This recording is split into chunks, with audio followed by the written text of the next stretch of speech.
जय हिंद दोस्तों। डिस्क्लेमर पढ़ लीजिएगा, मैं सेबी पंज की सलाहकार नहीं हूं दोस्तों।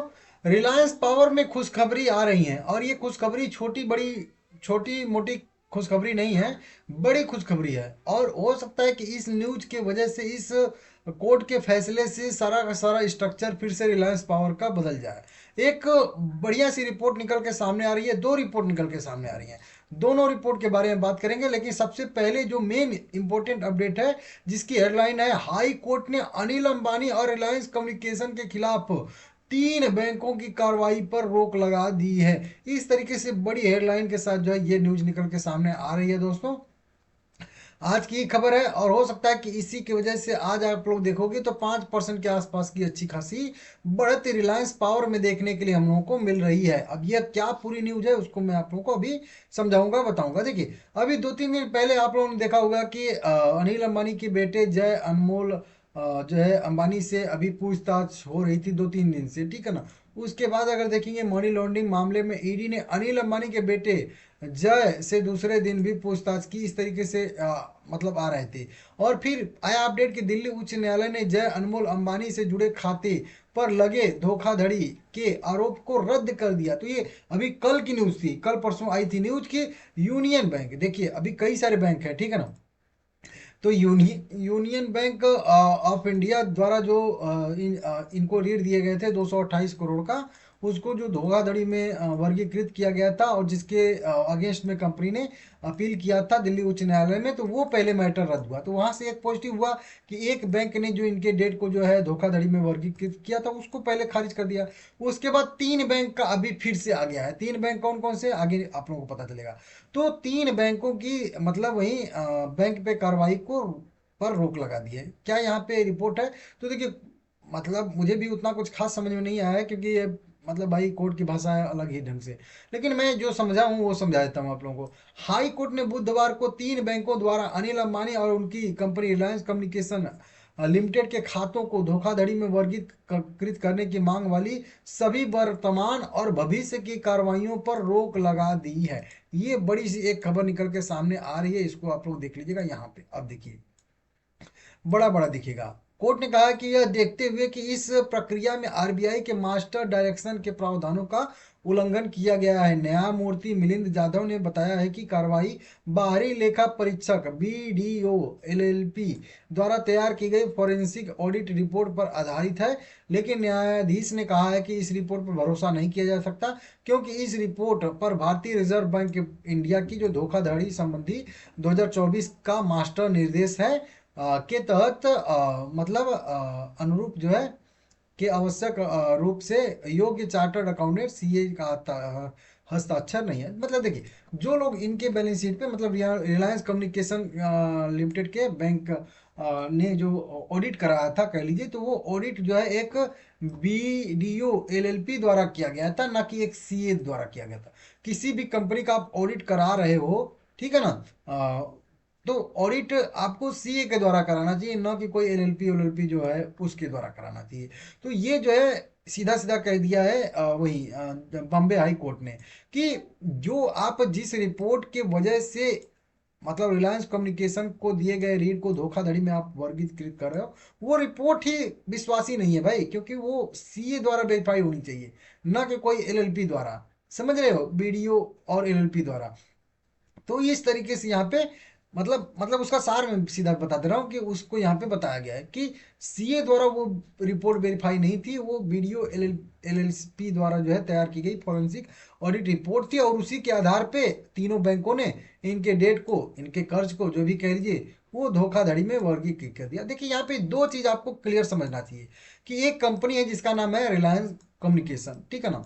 अब देखिए, दो चीज यहाँ पे होती है, एक होता है कि डिफॉल्ट करना, एक होता है धोखाधड़ी में। देखिए, मान लेते हैं कि यहाँ पे मान लेते हैं कि ये तीन, मैं बैंक मान लेता हूँ, तीन बैंक हो गए। इस तीन बैंकों ने कुछ कुछ कुछ कुछ करके जो है पैसा कंपनी को दिया। मैं 100-100 करोड़ मान लेता हूँ, तो 300 करोड़ रुपया दिया, ठीक है ना, दिया। अब ये कंपनी 300 करोड़ रुपया, 100-100 करोड़ रुपया इन तीनों बैंकों को लौटा नहीं पाई, तो ये होता है डिफॉल्ट, ठीक है ना। लेकिन इन बैंकों से कंपनी ने 100-100 करोड़ पैसा लिया, लेकिन इस बैंक का दुरुपयोग कंपनी ने किया।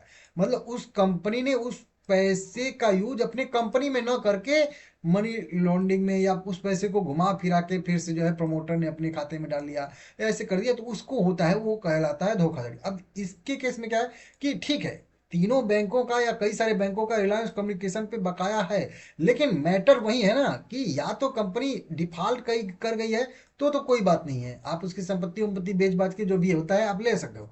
लेकिन ये धोखाधड़ी वाला जो मैटर है कि कंपनी ने उस पैसे का दुरुपयोग किया है, तो ये दो बातें बस आपको समझनी है, बाकी सब कुछ समझ में आ जाएगा। तो वही जो ऑडिट रिपोर्ट जो आ रही है उसमें ये क्लियर नहीं हो रहा है कि कंपनी ने उस पैसे का दुरुपयोग किया है, समझ रहे हो? क्योंकि अगर ऑडिट होगा कंपनी का तो पैसा बताएगी ना कंपनी, बैलेंस शीट जब होता है तो एक तरह जो होता है, जो कह लीजिए कि डेट होते हैं एक तरीके से, एक तरह खर्चे होते हैं या एसेट होते हैं, लाइबिलिटी होती हैं, तो लाइबिलिटी और एसेट का जो है एकदम इक्वल होना चाहिए ना। या फिर कोई भी कंपनी पैसा यूज कर रही है तो कहाँ पे कितना पैसा कहाँ से आ रहा है, कहाँ पे पैसा जा रहा है, तो आने जाने का जो मतलब सही है ना कि कहीं से आपने 300 करोड़ रुपया लिया तो वो 300 करोड़ रुपया कहाँ गया, अगर इसका जो है सही सही से आप हिसाब दे देते हो तो फिर वो धोखाधड़ी नहीं हुई, वो होगा डिफॉल्ट कि कंपनी ने ठीक है उस पैसे का यूज किया था, वो अच्छे से ग्रो नहीं कर पाया, कंपनी बिजनेस उसका चल नहीं पाया, फेल मार गया, तो वो हो गया, मतलब कह लीजिए कि डिफॉल्ट कंपनी कर गई, मतलब पैसा देने में अच्छा मैं कंपनी दे ही नहीं पा रही है, उतना उसका औकात ही नहीं है।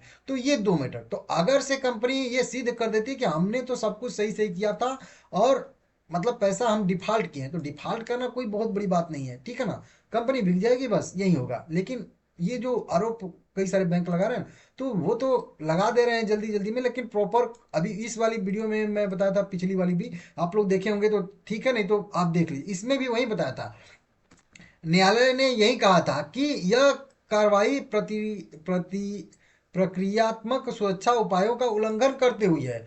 सही ढंग से यहाँ पे भी, मतलब वो जो पिछला अभी मैं कल वाली न्यूज बनाया था जिसमें फिर से हेडलाइन बताता हूँ, जय अनमोल शाह पे बैंक जुड़े खाते धोखाधड़ी के आरोप को रद्द कर दिया दिल्ली न्यायालय, यहाँ पे बंबई न्यायालय ने, ठीक है ना, इस तरीके से किया। तो यहाँ पे भी उनको प्रॉपर जो है वो प्रोसेस फॉलो करते हुए इनको इनके डेट को जो धोखाधड़ी में वर्गीकृत करना था वो प्रोसेस ही फॉलो नहीं हुआ था, ठीक है ना। तो अच्छे से मतलब इनको कारण बताओ नोटिस जारी नहीं किया गया था, जारी किया भी गया था तो इनके जो बंद ऑफिस है वहां पे किया गया था, न कि इनके प्रेजेंट ऑफिस में किया गया था। तो वो सारी की सारी चीजें कल वाली वीडियो में भी वही था कि जो प्रोसेस ये लोग फॉलो किए थे ना वो प्रोसेस सही से फॉलो नहीं किया, और लगभग लगभग वही चीज यहाँ पे भी निकल के सामने आ रही है कि जिस रिपोर्ट के आधार पे इनके जो दिए गए डेट को ये लोग धोखाधड़ी में वर्गीकृत कर रहे हैं सभी बैंक मिलके, वो रिपोर्ट ही कुल मिला के विश्वासी नहीं है, ठीक है ना, समझ रहे हो? ठीक है, मैं डिटेल में जितना मुझे जानकारी है भाई मैं भी समझाता हूँ, फाइनेंस का उतना मुझे भी ज्ञान नहीं है, तो वो चीज यहाँ पे निकल के सामने आया। हाँ वो प्रोसेस हो सकता है फिर से फॉलो करें फिर से हो, तो वो सब कुछ आगे चल के फिर से आएगा, ठीक है ना, सही से। लेकिन फिलहाल के लिए अभी की कार्रवाई के लिए और आगे की भविष्य की कार्रवाई पे यहाँ पे सीधा सीधा कहा गया है कि रोक लगा गई है, वर्तमान और भविष्य की कार्रवाइयों पर रोक लगा दी गई है। तो थोड़ा सा कंपनी को राहत मिलता हुआ नजर आ रहा है यहाँ पे, बढ़िया सा, ठीक है ना। अब इसकी वजह से कल वाली न्यूज ही पॉजिटिव थी, तो कल वाली न्यूज की वजह से आज आप लोग देख ही रहे हो आज भी तेजी है, और हो सकता है कि इस न्यूज की वजह से भी आज तेजी है, मतलब हो सकता है दोनों न्यूज का असर देखने के लिए मिला, क्योंकि दोनों जगह जो है बैंकों का जी जो है याचिका जो है वो खारिज किया गया। बैंकों ने जो आरोप लगाया था एक तरीके के लिए धोखाधड़ी वाला, खारिज किया गया था। कल दिल्ली उच्च न्यायालय ने किया था, आज की बात करेंगे तो आज बॉम्बे, यहाँ पे लिखा है सीधा बॉम्बे कोर्ट ने, ठीक है ना। तो यहाँ पे एक यूनियन बैंक का उधर था और 3 बैंक का इधर, मतलब 4 बैंक का याचिका तो यहाँ पे एक तरीके से मतलब खारिज हो गया है एक तरह से।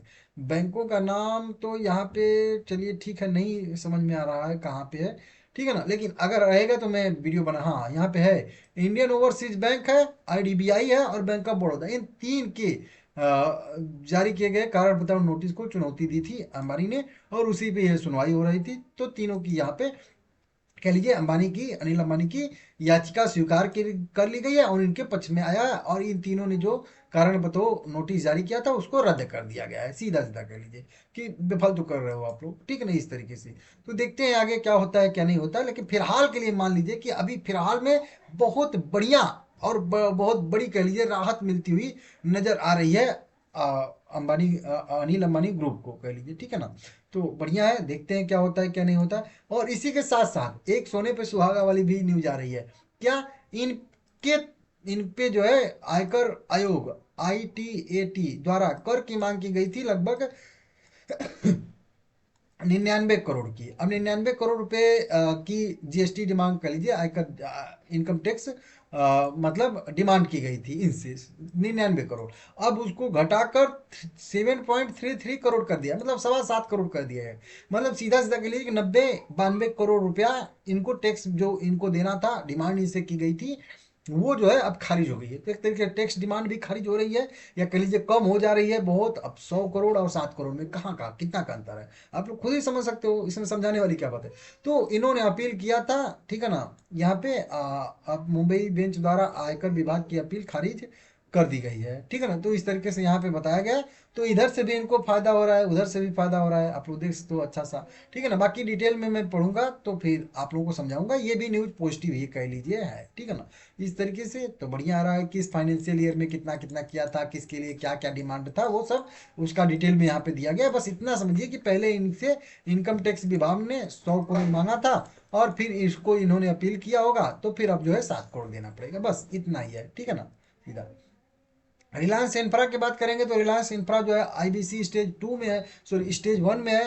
तो इसकी वजह से इसकी ट्रेडिंग वीक में केवल एक ही दिन होगी, और वो भी मंडे को होगी, केवल सोमवार के दिन, ठीक है ना। तो जब तक ये आईबीसी, ध्यान दीजिएगा, ये आईबीसी स्टेज 1 में जब तक रहेगा तब तक इसकी वीकली ट्रेडिंग शुरू होगी। अब फिर से डेली ट्रेडिंग कब शुरू होगी, बस चैनल आप लोग सब्सक्राइब करके रखिए, कभी मैं देख लूंगा और आप लोगों को एक डेट बता दूंगा अच्छे से कैलकुलेट करके, ठीक है ना। बढ़िया सा रिलायंस पावर 5% की अच्छी खासी बढ़त है। और देखिए यहाँ पे जब ये रिपोर्ट आई है ना, ये रिपोर्ट शाम को ही आई है, जो अभी ये 3 बैंकों वाली बता रहा हूँ, बॉम्बे हो कोर्ट वाली, तभी इस देखिए इसमें एक बढ़िया सी तेजी देखने के लिए हम लोग को मिली है, वही उसी रिपोर्ट पे, ठीक है ना।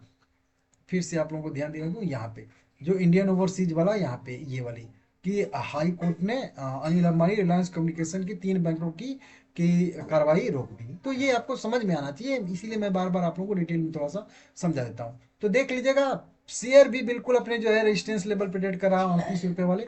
38 ब्रेक करके सस्टेन करता है, थोड़ी सी उम्मीद जगेगी। 44 ब्रेक करके ऊपर सस्टेन करेगा तो ज्यादा उम्मीदें जगेगी, ठीक है ना। तो ठीक है, रिकवरी कर रहा है कल तो, और मेरे हिसाब से इसमें मोमेंटम आना चाहिए, ऐसी संभावना मुझे दिख रही है। कुल मिला के मेरे साइड से है कि एक बढ़िया सा राहत मिला है। अब देखते हैं मार्केट इसको कैसे लेता है, ठीक है ना।